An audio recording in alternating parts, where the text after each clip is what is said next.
400ഓളം പേരുടെ ജീവൻ ഉരുളെടുത്ത മുണ്ടക്കൈ ചൂരൽമല ഉരുൾപൊട്ടലിൽ ചൂരൽമലയിലെ അനീഷിനും സയനയ്ക്കും നഷ്ടമായത് 3 പിഞ്ചു മക്കളെയാണ്.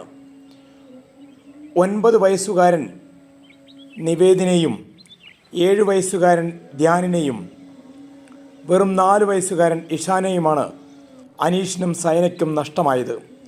3 പേരുടെയും കല്ലറകൾ ഒരുമിച്ചാണ് പുത്തുമലയിലെ പൊതുശ്മശാനത്തിലുള്ളത്. അവിടെ എല്ലാ ദിവസവും എത്തി ചോക്ലേറ്റും മിഠായിയും സമർപ്പിക്കുകയാണ് അനീഷും സയനയും.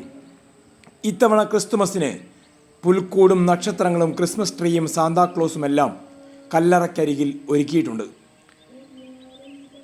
കഴിഞ്ഞ വർഷം ക്രിസ്തുമസിന് എല്ലാവരും ചേർന്ന് വീട്ടിൽ പുൽക്കൂട് ഒരുക്കിയിരുന്നു.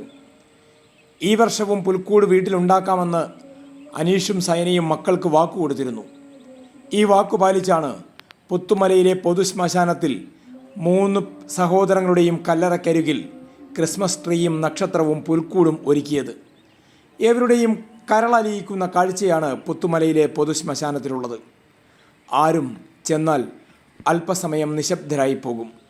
സാന്താക്ലോസും നക്ഷത്രവും പുൽക്കൂടുമെല്ലാം കാണുമ്പോൾ എല്ലാവരുടെയും കണ്ണ് നനയും. 3 കുരുന്നുകൾ ഇന്ന് ജീവനോടെയില്ലെങ്കിലും അവരുടെ ഓർമ്മകൾക്ക് മുമ്പിൽ പ്രണാമമർപ്പിക്കാൻ ധാരാളം ആളുകളാണ് എത്തുന്നത്. ഡ്രൈവറായി ജോലി ചെയ്യുകയായിരുന്നു അനീഷ്. ദിവസവും വൈകുന്നേരം 5:30 മക്കൾ വിളിക്കും. മിഠായിയും ചോക്ലേറ്റും വാങ്ങിക്കൊണ്ടുവരാൻ പറയും. ചില ദിവസങ്ങളിൽ ഒരു ദിവസം മാത്രം വാങ്ങാതെ വന്നപ്പോൾ മക്കൾ അച്ഛൻ ഒന്നും വാങ്ങില്ലെന്ന് കുറ്റപ്പെടുത്തി. ആ മക്കളുടെ സങ്കടം അനീഷിന് വലിയ വേദനയായിരുന്നു. പിന്നീട് ഒരു ദിവസവും മിഠായിയും ചോക്ലേറ്റും മുടക്കിയിട്ടില്ല. അത് ഇപ്പോഴും ഇവരുടെ മരണാനന്തരവും അനീഷ് തുടരുകയാണ്. പക്ഷേ വീട്ടിലേക്കല്ല, കല്ലറക്കരികിലേക്കാണ് ചോക്ലേറ്റും മിഠായിയും എത്തിക്കുന്നത്. അനീഷിന് അമ്മ രാജമ്മയെയും ഉരുൾപൊട്ടലിൽ നഷ്ടമായിരുന്നു. 3 മക്കൾക്കൊപ്പം അമ്മയും നഷ്ടപ്പെട്ട വേദനയും അനീഷിനുമുണ്ട്. ചൂരൽമലയിലെ സ്കൂൾ റോഡിലായിരുന്നു ഇവരുടെ വീടുകളുണ്ടായിരുന്നത്.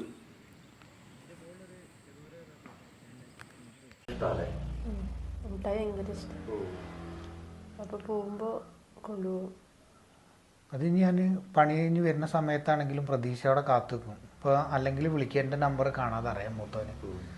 അപ്പോൾ അത് എൻ്റെ അമ്മേൻ്റെ ഫോണിൽ നിന്ന് വിളിക്കുക ആൾ. എന്നിട്ട് ഇന്ന മുട്ടായി വേണം, ഇന്ന സാധനങ്ങൾ വേണം എന്ന് വൈകുന്നേരം ആകുമ്പോൾ ഒരു 5:30 ഉള്ളിൽ കോൾ വരും എനിക്ക് വീട്ടിൽ നിന്ന്. സാധനങ്ങൾ എന്തൊക്കെയാണ് വേണ്ടതെന്ന് പറഞ്ഞിട്ട്. അപ്പോൾ നമ്മൾ എന്ത് സാധനം മേടിക്കുകയാണെങ്കിലും മുട്ടായി നിർബന്ധമാണ്. അതായത് മധുരം അവർക്ക് വേണം. അതെപ്പോഴും കൊണ്ടുപോലുള്ളതാണ്. അതിപ്പോഴും നമുക്ക് മുടക്കാൻ പറ്റില്ല. എന്താ വെച്ചാൽ നമ്മൾ വെറും കൈയോടെ പോയിട്ടുണ്ടെങ്കിൽ നമ്മളെ മനസ്സിൽ തന്നെ ഇങ്ങനെ തോന്നും അച്ഛനൊന്നും കൊണ്ടുവന്നില്ല. ഞാൻ ഒരു പ്രാവശ്യം 2 പ്രാവശ്യം കണ്ടിട്ട് കടയിൽ പോയിട്ട് മുട്ടായി വാങ്ങാതെ വന്നിട്ട് അച്ഛനൊരു സാധനം മേടിച്ചു കൊണ്ടിരില്ല. നമ്മളെന്തുകൊണ്ടായാലും കുട്ടികളെങ്ങനെയാണല്ലോ, നമ്മൾ അച്ഛനും ഒരു സാധനവും കൊണ്ടിരില്ല എന്ന് എന്നോട് പറഞ്ഞപ്പോൾ എനിക്ക് ഭയങ്കര ടെൻഷനായിപ്പോയി.